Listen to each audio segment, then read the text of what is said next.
اعوذ باللہ من الشیطان الرجیم بسم اللہ الرحمن الرحیم صلی اللہ علیہ حبیبہ محمد وآلہ وسلم اللہم صلی علی محمد وعلی آل محمد کما صلیت علی ابراہیم وعلی آل ابراہیم انک حمید مجید اللہم بارک علی محمد وعلی آل محمد کما بارکت علی ابراہیم وعلی آل ابراہیم انک حمید مجید۔ ناظرین حکیم صفدر عرض کر رہا ہوں، آج کا نسخہ ہے معدہ کی تمام خرابیوں کے لیے انتہائی بہترین اور مجرب نسخہ۔ سب سے پہلے معدہ کا فنکشن سمجھیے۔ اللہ تعالیٰ نے ہمیں 32 دانت عطا فرمائے ہیں، تو اس کا مطلب یہ ہے کہ جب ہم لقمہ منہ میں ڈالیں تو 32 دفعہ کم از کم اس لقمے کو چبائیں۔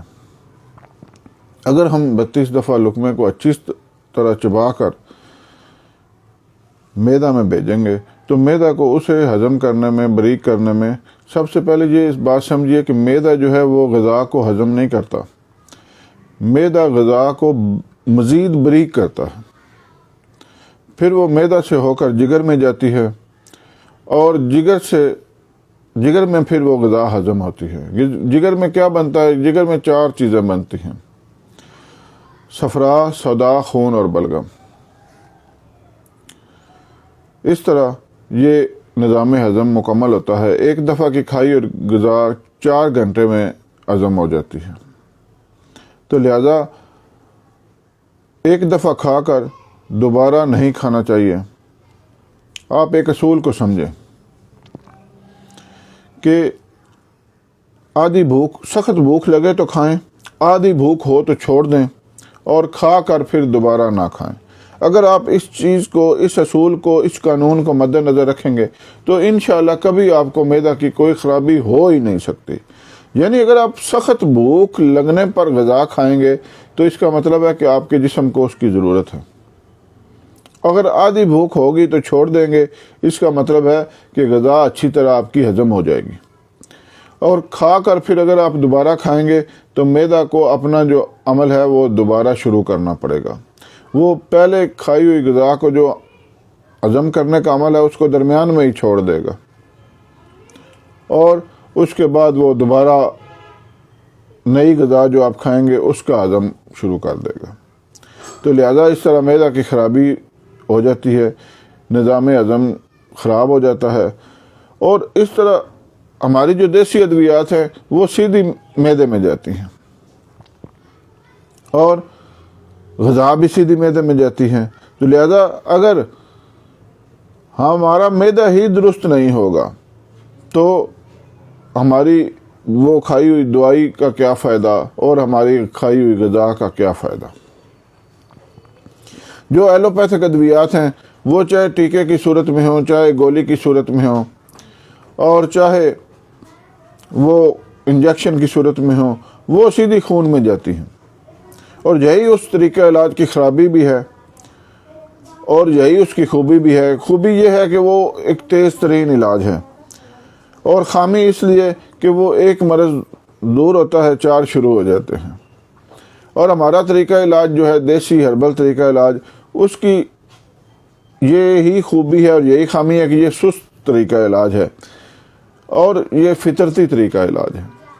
آپ قدرت کے سارے کام دیکھ لیں وہ سست ہوتے ہیں۔ یعنی ایک فصل کو ہم کاٹتے ہیں تو دوسری فصل کے لیے کم از کم 6 مہینے کا وقفہ چاہیے۔ ایک موسم آتا ہے، دوسرا آتا ہے تو وہ کافی دیر بعد آتا ہے۔ بارش ہم دیکھتے ہیں فوراً ہو جاتی ہے، لیکن بارش فوراً نہیں ہوتی، اس کے پیچھے ایک بہت بڑا ایک عمل ہوتا ہے اس کے پیچھے۔ تو لہذا جو دیسی ہربل طریقہ علاج ہے اس میں سست ہے، لیکن یہ ہے کہ اس میں جو بیماری ختم ہوتی ہے وہ ایک تو پکی ختم ہو جاتی ہے، دوسرا اس سے نیا کوئی مرض لاحق نہیں ہوتا۔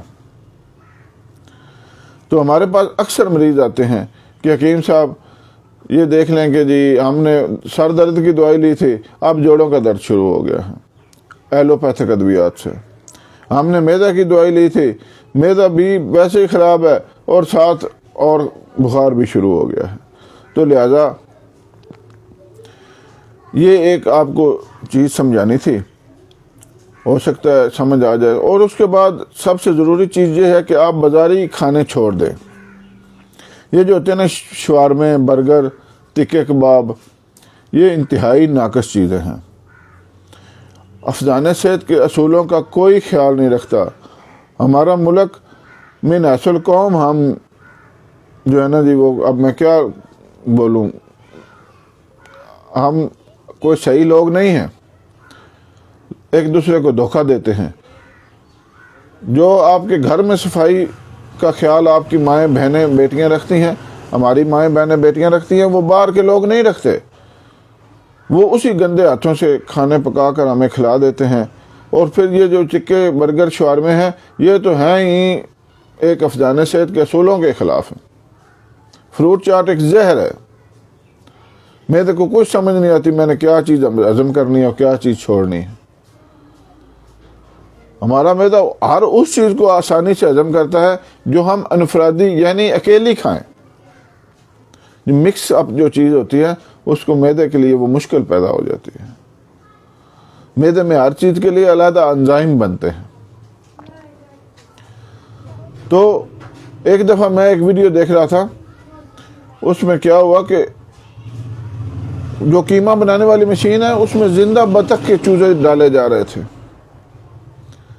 زندہ بطخ کے چوزے وہ ڈال کر قیمہ بنا رہا تھا۔ اب دیکھو وہ کیا چیز ہے، نہ تو وہ حلال ہے، نہ وہ ایک ظلم ہے بس۔ تو معدہ کے لیے انتہائی بہترین نسخہ آپ کی خدمت میں آج پیش کر رہا ہوں۔ انتہائی آسان بھی ہے اور انتہائی بہترین بھی ہے۔ آپ نے لینے ہیں میتھے 50 گرام اور کلونجی 50 گرام، کالی مرچ 25 گرام اور کالا نمک 25 گرام۔ پھر دوبارہ دہرا دیتا ہوں، میتھے 50 گرام، کلونجی 50 گرام، کالی مرچ 25 گرام اور کالا نمک 25 گرام۔